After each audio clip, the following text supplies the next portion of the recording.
In this podcast, you'll learn how to use comparative adjectives so that your English grammar will get better and better and better. Welcome to Aprender Inglés with Reza and Craig.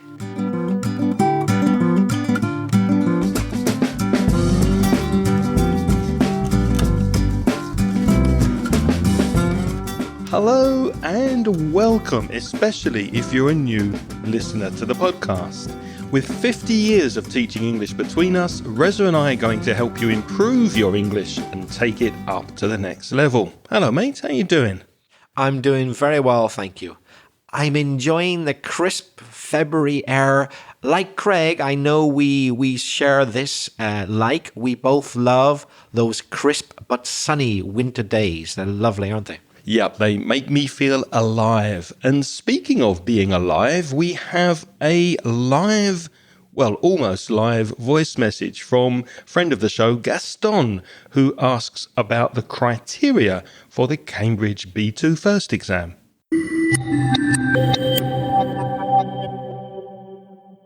Hello, I'd like to know what's the criteria at the moment to correct, some pieces of writing from the Cambridge English exam. For example, I'm preparing the B2 first, and I'd like to know what's the criteria to correct those pieces of writing.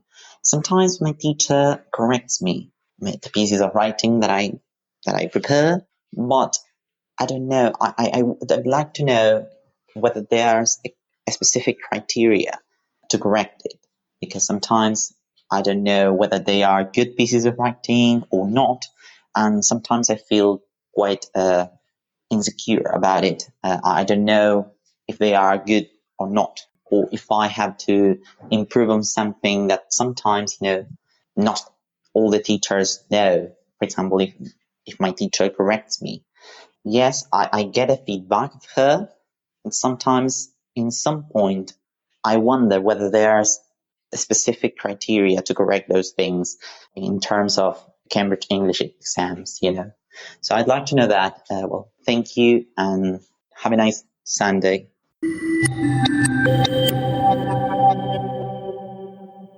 Thank you very much for your message, Gaston. And the first thing that we noticed from your message is your pronunciation. You've obviously worked really hard on making your pronunciation very clear. What do you think, Reza?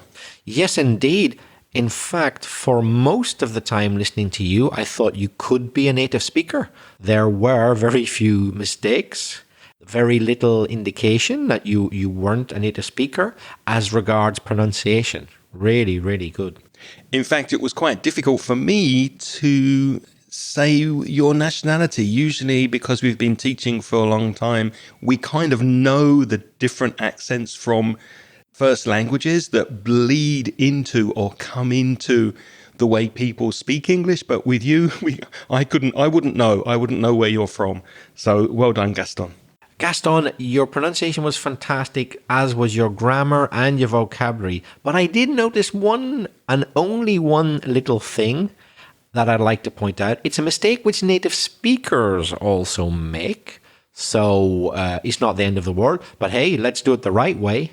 You said, what's the criteria? That's not correct, technically, because the word criteria is strictly plural. Although a lot of people think it's singular, it isn't. It's plural. The singular of criteria is criterion, ending on. So it's one criterion, two criteria. So you can never say, what's the criteria? You have to say, what are the criteria? We hardly ever use the singular. You don't really hear people saying, what is the criterion? People don't say that. It's not common, is it? Not common. The plural, but people think it's singular, but it isn't. It's plural. So you also said a specific criteria. In that case, you would have to say a specific criterion. But again, it's better if you make it plural. So just say some specific criteria. Sounds better. And your question was about criteria or criterion for the Cambridge B2 first exam.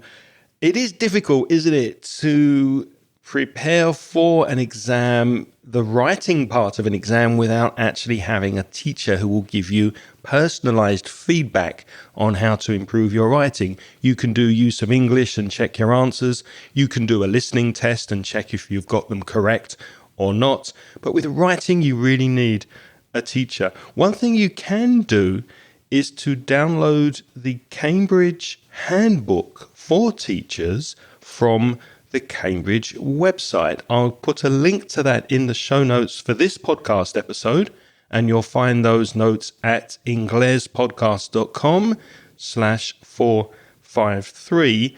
And in this handbook, you do get criteria for different exams. So for the B2, the C1, the C2 exams, you get sample answers in the handbook.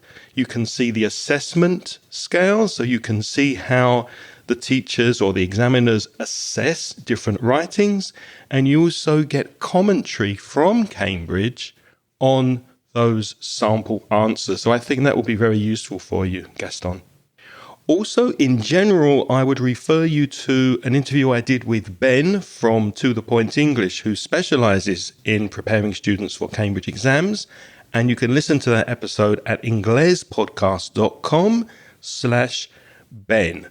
And that episode is called How to Prepare for Cambridge Exams with Ben. And also, I'm going to publish on YouTube a course that I've prepared, a series of 30 videos to help you prepare for the B2 first exam. I published the first one today, and I'll be publishing a new video every week. So to see those, I'll also put a link in the show notes. It's youtube.com/La Mención del Inglés. Did you say you'll be releasing one every week? Every week for 30 weeks.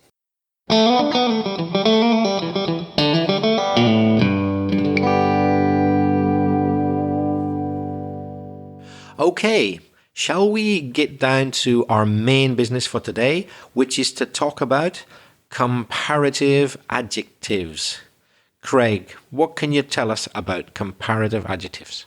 Well, I suppose the first question is, when do we use them? Well, we use comparative adjectives when we compare two people or two things and we explain differences between them. For example, older. Reza, can you think of an example? Well, for example, I could say, Craig is older than Reza. So I'm saying that Craig is... How many years old are you, Craig? Well, I'm 60 this year. Good God. Oh, but for the minute 59. But yeah, thank you. I'm 50. I'm in my 50s, my late 50s. And you? And I'm 52. I'll be 53 this year. So Craig is older than me. But not wiser. No, he is wiser. They often go together, older and wiser, and he is. Which is another comparison. So if you notice that ER, older, and wise is intelligent, or with age, usually you become more intelligent. So you are wiser when you get older sometimes. So as you can see, we often add ER. Well, it depends how you want to pronounce it. I should say in Oxford English, older. But if I was American, I might say older, a bit more R sound there. Add ER to adjectives when the word is short. For example, one or sometimes two syllables. For example, I could say Valencia is hotter than London. So I take the word hot and I add ER at the end, hotter. I could say Belfast is wetter than Valencia. Wet, wetter. So yeah, you double that final consonant, H-O-T, hot, W-E-T, wet. When you have a consonant, then a vowel, then a consonant, H consonant, O vowel, T consonant, you usually double the final consonant and then you add the ER. Which city is cheaper, Valencia or Belfast?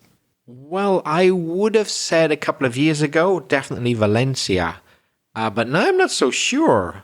If it's cheaper, there's not a big difference because prices have gone up so much in Valencia in the last couple of years. But I think it probably still is a bit cheaper. Yeah. And do you think it's safer? Yes, I think pretty much all Spanish cities on the whole are very safe. Would you agree? Yeah, I think so. I think most cities in Spain are safer than cities in the UK. So safer than. Remember to use that than after the comparative adjective. Craig, a lot of adjectives end in Y in English. Silly, happy, cozy. What do we do if we've got an adjective which ends in the letter Y when it's a comparative? Well, we still add ER, but we change the Y at the end of the word to an I. So let's take, for example, the word dry, which is the opposite of wet. DRY is the spelling of dry. You change the Y to an I, so we spell it DRIER. Valencia is drier than Belfast.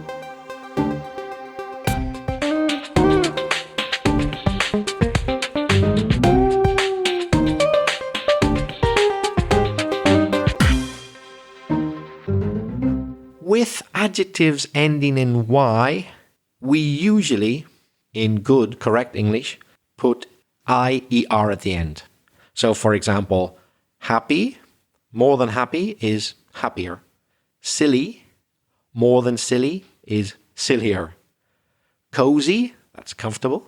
More than cozy is cozier. In theory, although you will hear native speakers say more happy, more silly, more cozy, but personally, I wouldn't risk writing that in a Cambridge exam. I would write happier, sillier, cozier to be on the safe side, because many grammar books consider it a rule, even though not everybody applies the rule. So we're talking about 2-syllable adjectives which end in Y. Better to put IER at the end. Good point. But moving on past 2 syllables, if the adjective is longer, or it's definitely longer than 1 syllable, we usually use more. For example, expensive. How many syllables does the word expensive have? Well, it has 3.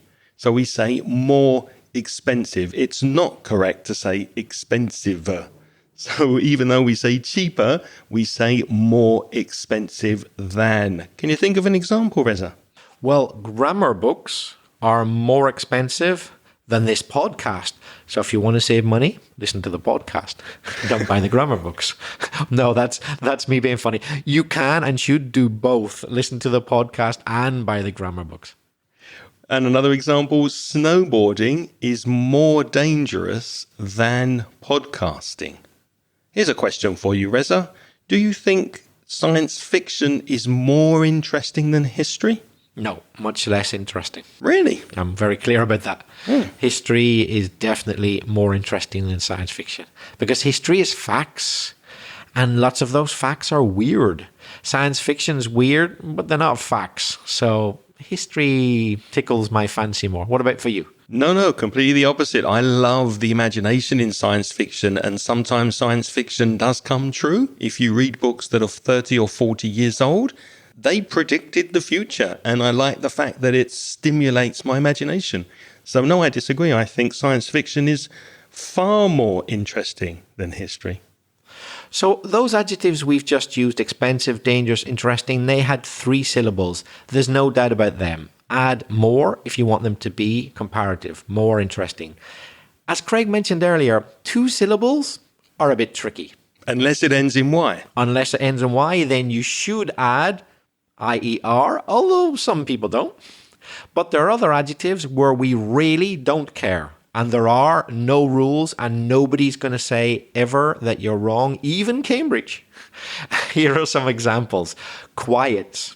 You can say quieter, or you can say more quiet, and they're both considered perfectly correct. Can you think of any more, Craig? Yes, there's narrow, narrower, for example. My street is narrower than Reza's, or I could say, equally correct, my street is more narrow than his. And simple is another example. English is simpler than Chinese, for me at least, and English is more simple than Chinese. So now that we've mentioned these rules, more or less, or patterns about syllables, I'm afraid we have to add one more just to make life a bit more difficult.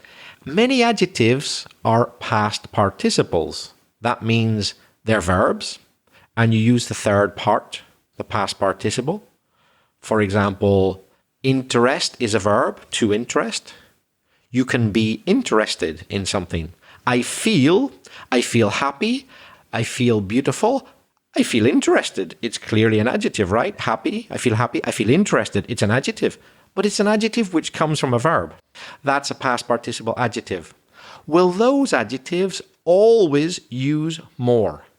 We don't care how many syllables they have, whether it's 1, 2, 3, they're always more. Yeah, for example, tired is one syllable. We don't pronounce the E. Tired. So didn't the rule say tireder? Yep, but it's a past participle, so it's not. It's more tired. More confused, more exaggerated. Okay, you would naturally use more with 2 syllables, but with 1 syllable, if it's a past participle, don't add ER, add more, even though it's just 1 or 2 syllables. I definitely feel more tired than I did last week. I think it's the weather. Reza, do you think this podcast is more interesting than last week's? I think they're all interesting, to be honest. It's certainly not less interesting. They're all interesting. What about this word less that I brought up, Craig? What can you tell the listeners about less? It's the opposite of more. Less is more sometimes. It's the opposite. Indeed. So we've given you the rules about whether you should use more, like more expensive, or like happy, happier, or big, bigger, depending on how many syllables. Good news for the word less, it doesn't matter how many syllables. So the opposite of more, less, it goes with 1 syllable, 2 syllable, 3, 25, if there's such a word. You don't need to worry about the number of syllables with the word less. Craig, can you give us a few examples? Yes, a country that I know you're very fond of, you like very much, Costa Rica. I can say life in rural Costa Rica is less stressful than New York City life. Probably because of the sloths, I would think. That's what I reckon. Another example, window cleaning. Cleaning windows, yeah? Window cleaning is less skilled work than medicine. Here's another one. Both Rob and Bill are rude. That's impolite. Though Rob is less rude than Bill, so I prefer Rob. Yeah, in other words, I could say that Bill is ruder. Rob is less rude, so I prefer Bob. Now, there are a few adjectives that we use more with, even though they only have 1 syllable. For example, the word fun, F-U-N. I can say snowboarding is more fun than golf. That's definitely true. Have you ever played golf? I've tried. Yes, I wasn't very successful at it, but I've never attempted snowboarding. Have you? No, I haven't. I haven't tried it, but it looks more fun than golf. Which is more fun, do you think, golf or cricket? For me, cricket. Yeah, a lot of people would disagree with that. Do you find cricket really boring? Yeah, I'm sorry. I've played it, I've watched it, I think it's boring, but that's me. But I think probably golf is slightly more fun than cricket. Now, don't confuse fun with funny. Funny makes you laugh, ha ha ha. It can be a funny joke, it can be a funny film. And I can say this comedian, this funny person, this comedian is funnier than the one we saw yesterday. And again, funny ends in Y. Funny, funnier. We can also grade the difference, increase the difference, or decrease the difference between 2 things by adding an adverb. Can you think of an example, Reza? Well, we know Valencia quite well, and we have some listeners in Mexico City. We've never been there, but who hasn't heard of Mexico City? It's one of the biggest, if not the biggest in the world. So we could say Mexico City is much bigger than Valencia. Yeah, everybody knows it's bigger, but Madrid's bigger than Valencia, Barcelona, London. But Mexico City is much bigger. Valencia is about 1 million. Mexico City is about 22 million. So to stress the fact that it's not just a little quantity, but it's a big quantity, we add the word much. It is much. And then the comparative, bigger. Another example, German can be quite difficult to pronounce, and also the Dutch language can be quite difficult. But I would say, in my opinion, generally speaking, I think German is slightly easier to pronounce than Dutch. But they're both difficult. So that again, that adverb slightly is modifying easier. Just a little bit slightly easier to pronounce than Dutch. Remember that than when you're comparing things. Now, I mentioned earlier that Craig is older than me. Okay, he is, but no big deal. Craig is a bit older than me. Or I could say a little older. Or I could even combine. I can say Craig is a little bit older than me, but not much. So yes, he's older, but it's a very small difference. It's a bit, it's a little bit. Although Reza is much better looking. Oh, I'm not. lucky this is not on video and podcast. You wouldn't believe what a liar Craig is. For Europeans, the Chinese language is a lot harder to learn than English. Again, for Europeans, the Chinese language is a lot harder to learn than English. A lot is modifying harder, the comparative. A more formal way than saying a lot, is significantly or notably. It means the same, but it's more formal. We could say, for example, we hope your English becomes significantly or notably better after listening to our podcast. Not just a little bit better, but significantly or notably better. In other words, a lot better. And remember, you can see these examples and the explanations in the show notes to this episode at inglespodcast.com/453. It might be a lot easier if you can see these examples than listening to the podcast.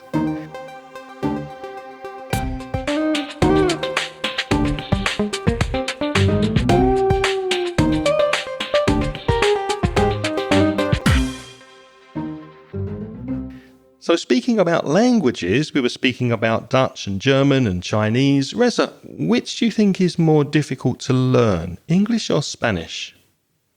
What? It depends what the native language is of the learner, I think. So if you speak Italian or Portuguese, probably French as well as your native tongue, then Spanish is going to be easier than English because they're all Romance languages from the same group. They have a lot of similarities, a lot of similar grammar ideas. Mind you, if you're Chinese, it probably doesn't make much difference. They're probably both equally difficult. What do you reckon? No, I agree. If you're an Italian speaker, it's probably going to be easier to learn Spanish, and English will be more difficult. Craig, in your opinion, are people today luckier than they were 50 years ago? That's a good question. Luckier? I don't know. It depends. Do people work harder these days? They're luckier because they live longer on average, but I think we work just as hard as we did, even though we're using technology to supposedly make our lives easier than it was before. I don't think we're working fewer hours. What do you think? Yeah, I think we are luckier, but we spend a lot of time thinking about work. And because of technology, we're contactable. We're more contactable than our parents or grandparents were in a way that makes us slightly unlucky. But I think on the whole, we are luckier. And speaking of technology, a very good smartphone or a very good internet connection, which is more useful in your opinion?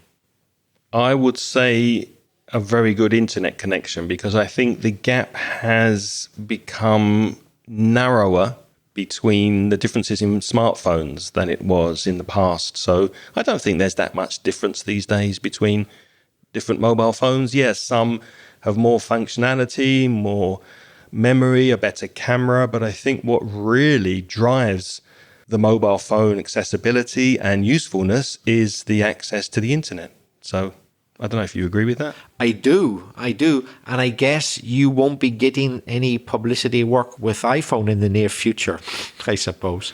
No, I think the chances of them sponsoring this podcast have passed. We could always ask Android. Yeah, well, maybe. You never know. Another question with comparatives. Reza, are you happier now or were you happier when you were younger? I was happier when I was younger, I think, when I was a kid. But not as a teenager. It depends. It wasn't all fun and games the whole way through. There are ups and downs in life, I believe. And I think primary school and my first couple of years at secondary school were good. But then, like many adolescents, from my teenage years to maybe early 20s, that was a trickier period for me. And then as an adult, yeah, it's after adolescence, it's been good again. But it was even better when I was a young kid, I think. What about for you? The same. I think when I was younger, I had fewer responsibilities. I was freer. I had less money, but I didn't really care. And I was fitter. So my body could do more. And I think I was probably, I was happier when I was younger. But you were probably, as a young adult, an independent young adult, you were probably poorer than you are now. Adults in the 20s, even 30, usually don't have much money. Poorer, but happier? Yeah, I don't think money makes you happy necessarily. If you have a roof over your head and warm clothes, I think you'll be okay. Reza, what's more important to you when choosing a place to live? Is it the climate or the standard of living? Ooh, that's a good question, because they're both very important to me. But which one is more important? I think the climate is very important, but most places where most people would want to live have a reasonable climate. I mean, most people rule out living in Siberia if they can avoid it, So I'd rather be fairly poor living in Valencia than a millionaire living in Siberia. What about you? The climate I don't think the climate is as important to me as it is to you. I like the climate in Valencia. I value the good weather here, but I think it's more the cost of living and not necessarily the standard of living, because as English teachers, we don't earn a lot of money. So I think it's cheaper to live in a country like Spain than in the UK or maybe in the US, for example. So the cost of living, how far my money can go, is important to me because that affects the standard of living. I don't know if that makes sense. Yeah, perfect sense. Yeah. And Craig, now I know you're already a very handsome guy, but would you prefer to be even more handsome than you are now or even more intelligent? Even more intelligent. No doubt whatsoever. What about you? I would prefer to be more handsome, even though I admit I'm pretty dumb, which is the opposite of intelligence, because, I'm a bit bored of being pretty ugly all my life. It's time that, I got a few of the ladies to have a look at me, turn around. After 52 years on Earth, it's about time that I attracted somebody's attention, I think. So really, you'd prefer to be more handsome? I think I would, yeah. That surprises me. Also, they do say ignorance is bliss. Bliss is heaven. So being dumb can be, quite good in a way sometimes. You don't know how bad things are. Believe me. Yeah, they do say that the more you know, the more you realize how little you know. So a little knowledge is maybe a dangerous thing. But now it's your turn to practice your English. What would you like to hear in future podcast episodes? And how would you like future podcasts to be? Would you like them to be longer than they are now, or shorter, or funnier, or more educational, perhaps? Maybe less educational and sillier? Practice your comparatives and send us a voice message. How can people reach us, Reza? Well, you can send that voice message to us via speakpipe.com facebook.com/Ingles podcast. Or if you're a bit shy and you still are not brave enough to do it, we'll let you write to us. But in the future, we would like to get a voice message from you. But if you want to send an email, you could send one to Craig@inglespodcast.com or me, belfastreza@gmail.com. And this podcast is supported and sponsored in part by mansioningles.com, where you can find free material to help you with your English. And if you would like a paid course, why not visit the online store at store.mansioningles.net. As always, we'd like to thank all the people who help us through the Patreon scheme. Patreon, that's Patreon. If you're interested, you could join the program. It's voluntary, and for as little as $1.50 per month, you, as a thank you, get instant access to recent audio transcriptions. If you're interested, have a look at the link in the show notes. As I said, we would like to thank every single person, but we can't. That would take too long because the list keeps getting longer and longer. So we're just going to thank the most recent sponsors who've joined us. Who are they, Craig?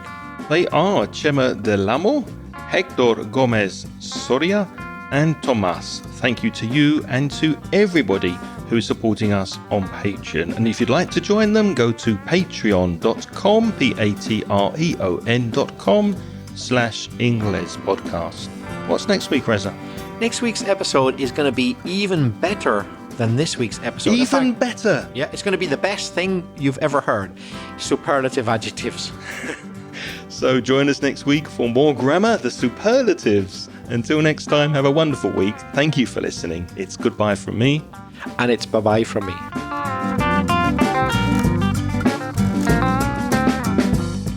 Hello? Are you still there? If you've got this far, if you are still listening when the music is playing, you are truly an AIRC453 and true fan of the show. Congratulations. We're proud of you. And obviously, you want to improve your English and take it up to the next level. But is listening to this podcast every week enough? Will it get your English, especially your speaking, to the level you want? I'm suggesting you join me and a small group of motivated students in my online conversation course. We meet every week on Zoom, and I help you to improve your fluency, your pronunciation, and your vocabulary. So if you get a bit frustrated when you speak English and you want to boost your confidence and be a more effective speaker, send me an email to craig@inglespodcast.com and I'll give you more details. And once again, thanks for listening, and I hope to see you on the inside.